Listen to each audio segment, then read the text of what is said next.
emergency box from the once was. A rare sight.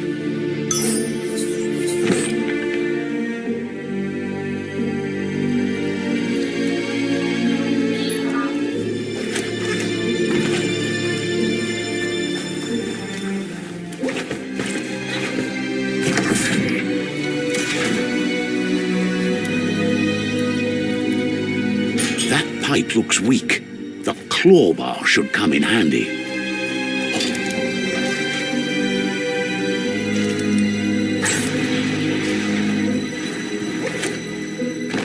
Whoa! It's time to find a way out of this place. No, really, I mean it.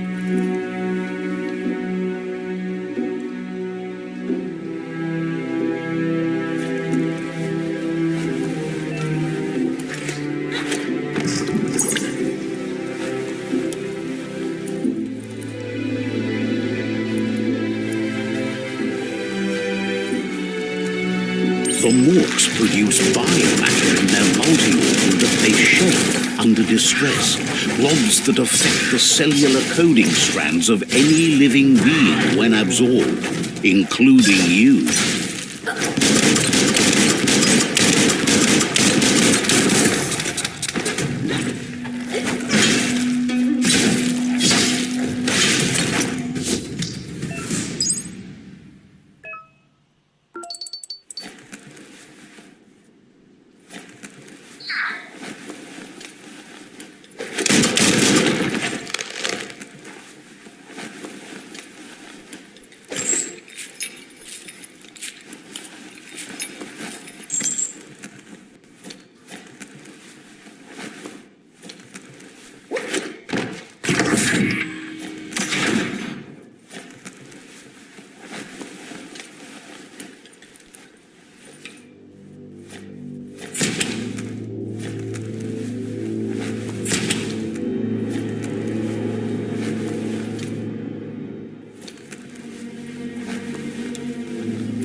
Toxanol built vessels called arks to save themselves from the impending doom. But was it too late? It is only from the flight logs of the single ark they left behind that we know other arks traveled through the sky and beyond. It seems those that came before us never lost hope in finding a new home for their kind.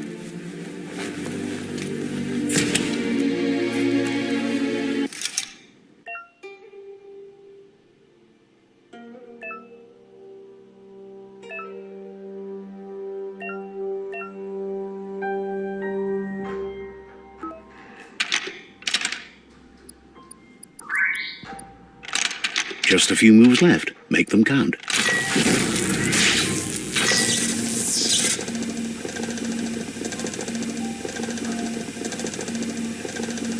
There are few records of the chain of events that led to the big apocalypse eons ago, but it's clear the world wasn't prepared for how recklessly the Toxanol Corporation would make its mark on the world. Their rare earth mining and nuclear industries generated tons of waste, and, without consideration for the future, they dumped it all in landfills until they ran out of space. That's when they made the big mistake. They began dumping the toxic waste in the surf just off the coast instead, assuming that it would sink and decay with time. And they were right, but no one was prepared for what was about to unfold. Once in the surf, the radiation interfered with the genetics of the wildlife and created bizarre mutations in their offspring. It had an inconceivable impact on biodiversity and the entire ecosystem. The world as they knew it crumbled as nature retaliated. It would never be the same again, and what remained of it became ours.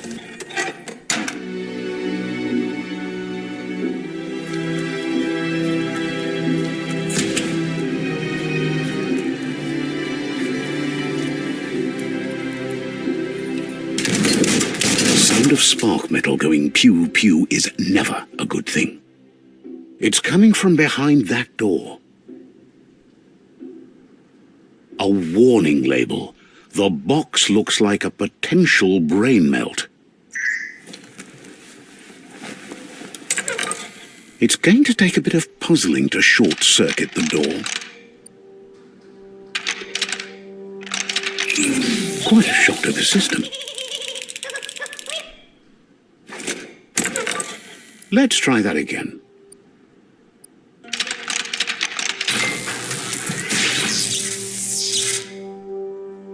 There you go.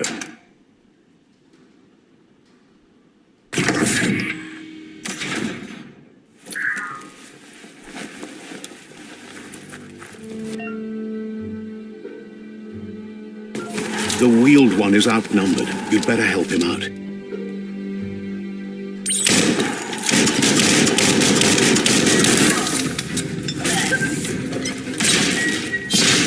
Feeling fierce. Chop it up.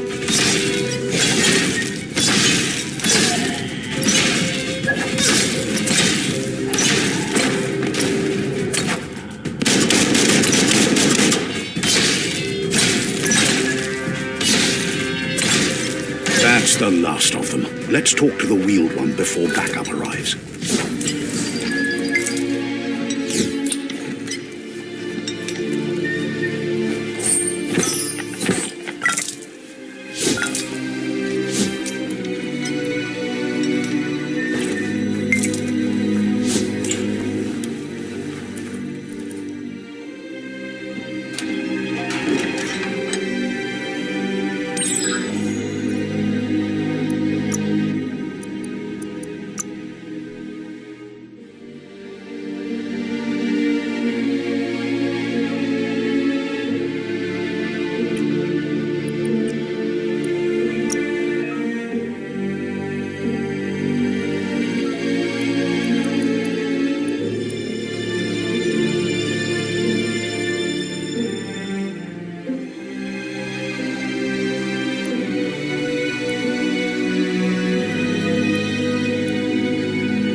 Buffer than ever.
Should have gone for a bigger size.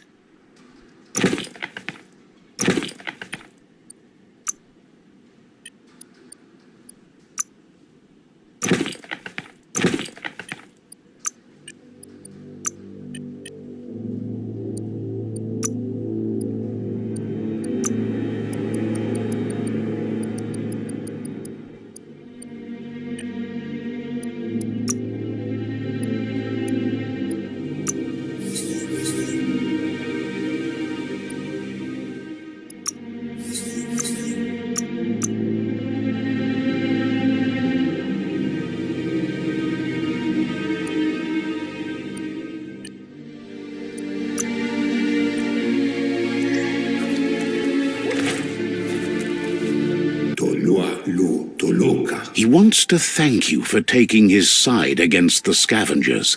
He sounds familiar. You just can't figure out why. He presents himself as out of date. He knows he's way overdue, but he hasn't given up. He doesn't seem surprised that you don't recognize him. You were just a child back then, the night everything changed. There have been rumors of a one-eyed Ronin seen outside the Great Wall, and he's happy to see it's true. The legend of the one-eyed child that grew up as an outcast is old and sad. The child could have been anyone, but the evil it had fled had left a mark, a facial scar to remember the past. There's no doubt you're the child, and that what Lupa Lupin did to your village, your Muma and Popsy, was the beginning of the end.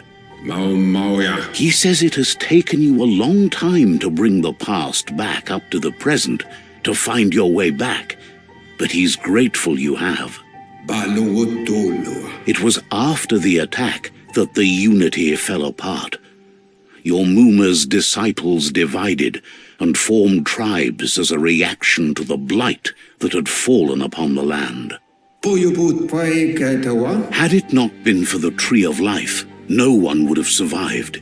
He hopes you at least remember the tree.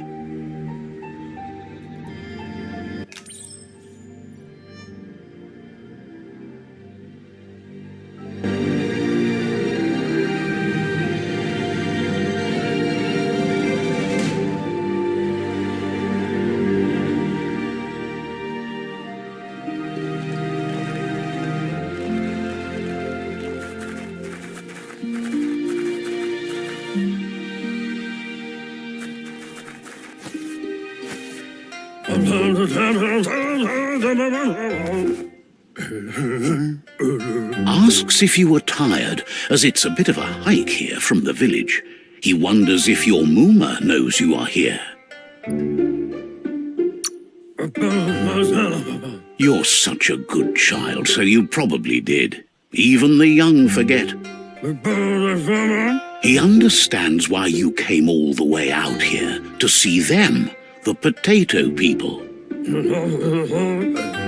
The potato people, or Nono, are a wonder, somehow interlinked with this little tree here, fueling its source of life. You might be right. Like potatoes, they're packed with energy, an excellent source of ki. The Nono prefer to hide in glitter grass. He says you should get over there and ruffle it. See if you can make one come out of hiding.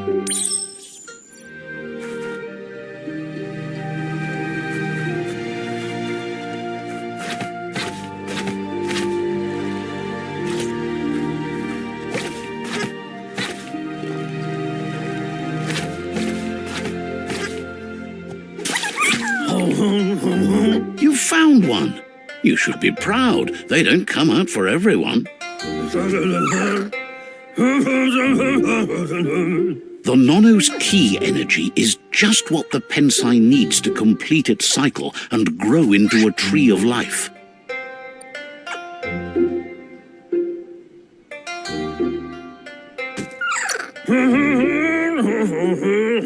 The small tree you saw up there where you met will eventually grow into a tree of life and start giving back to nature. It'll be the heart of the land. You'll need to support the tree for a long time to come. The only way it'll grow tall is with the burst of ki released from the Nono as they become one with the tree. You'll need a net to catch the Nono, and he wants you to use his, but asks you to be gentle. The Nono are sensitive beings, an embodiment of ki, the primal energy.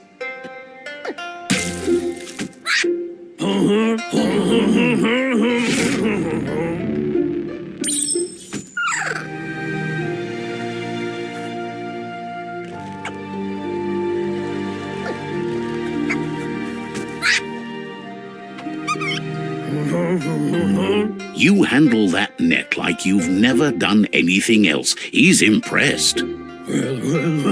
One day, he hopes the tree will have grown tall enough to sustain the world. But today, your focus is getting this one to become one with the tree.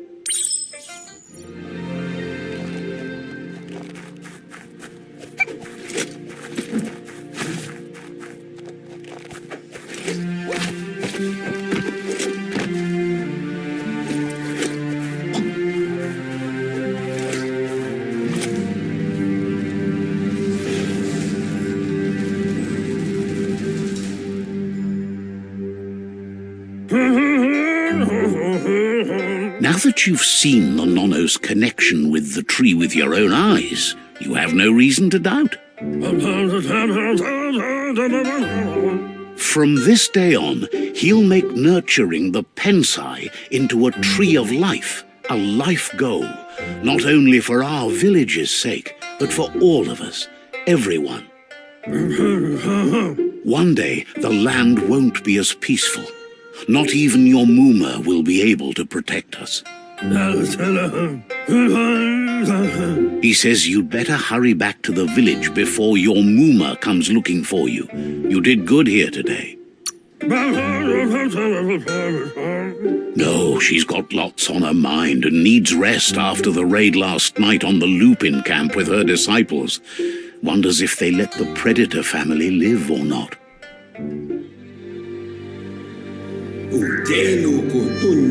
He lost you there for a while, but no memory is alone.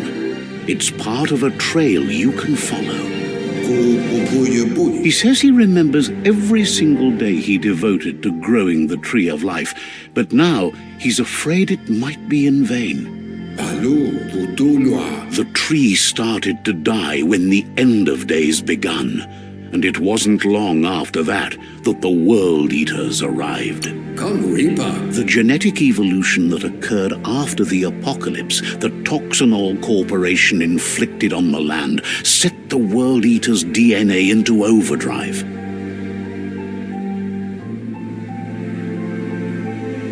His friend Gizmo is working on a Mekton and needs help defeating the Jumbo Puff at the end of the West Route. Wiz is still repairing his octopod to confront the Merc Puff that dwells deep down under the surface at the end of the Northwest Route. Noko has tamed the Midget and is preparing to take on the Hoof Puff at the end of the East Route.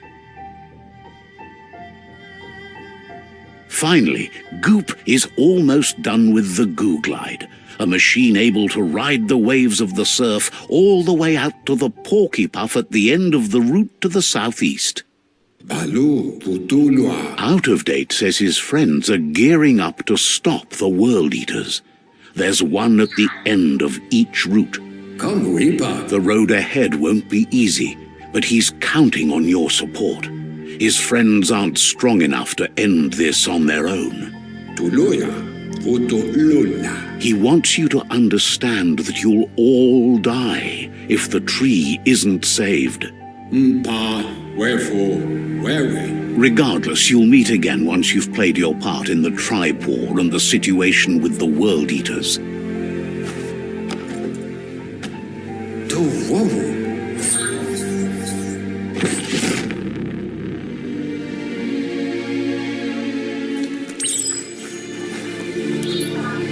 You're getting the hang of it.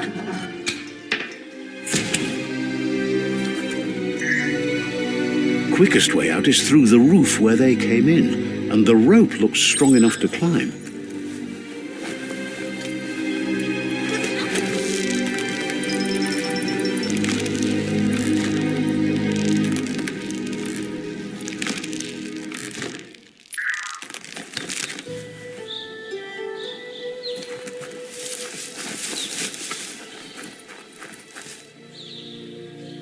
Know that the Tree of Life is dying. Its days are numbered. Without help, it can't endure the environmental change and assault from the World Eaters.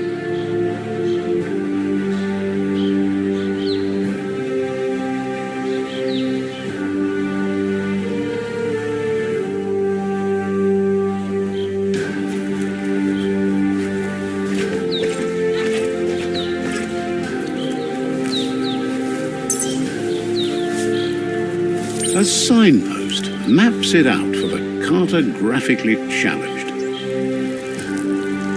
Let's see.